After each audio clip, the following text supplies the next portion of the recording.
I'm curious about this house. Is it like, do they say it's haunted, or do you feel anything like that? Of course it's haunted. And of course they say that.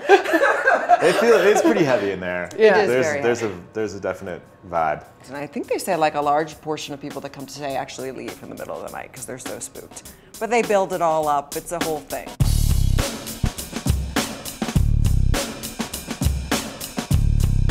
I think the first time I went to the house in Fall River, Massachusetts, the house where the murders took place, where Lizzie grew up, is now a bed and breakfast. I spent the night in the house, and they take you on this tour, and they weave this tale, and I was immediately engrossed, and I think possibly even got in touch with you the next day or soon after, saying, "What do you think about the Lizzie Borden story?" I think there wasn't like a seminal work. There's been so many books and plays and musicals and poems, and I was just captivated by her and the mystery of it all. I mean, for me anyway, like start with the facts, you know, or the available facts, the trial transcripts, everything that was sort of known about the Borden family, their history in Fall River, and then you kind of find yourself up against this black hole, which is what was happening inside the house in the months and years leading up to the murders, and no one knows. It's a huge mystery, and so you have to sort of piece together stuff from the police reports and, you know, what was said at the trial, but then also there's these amazing letters that Lizzie wrote, and one of those letters was to a female friend that she never sent, but was found in her things. And it's really bordering on kind of an amorous letter.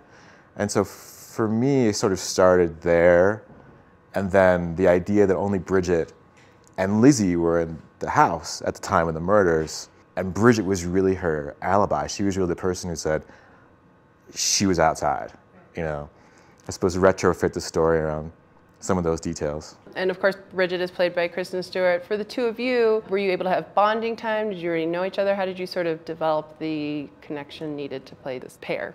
You know, I met her just at different events. We'd run into each other, and there's always this like mutual admiration and kind of coyness and, you know, flirtiness. And she's a captivating young woman, and she's such a talent, and she has such ferocity and passion, and I mean, we were both totally seduced by her. She's an artist from head to toe. Yeah. Chloe, and this has been spoken about before, you're nude for a chunk of it. What was it like shooting on those days? Were you, like, well, how do you... Unfortunately, it was the hottest day of the shoot. I was wishing it had been the coldest so I'd all be tightened up, to be completely honest. And it felt oddly like freeing walking around this house, like fully naked. Whereas the rest of the film, she's, you know, so buttoned up and, you know, and so many layers. Yeah. Yes, so it was really strange and cathartic. You look freaking amazing. I'll say that.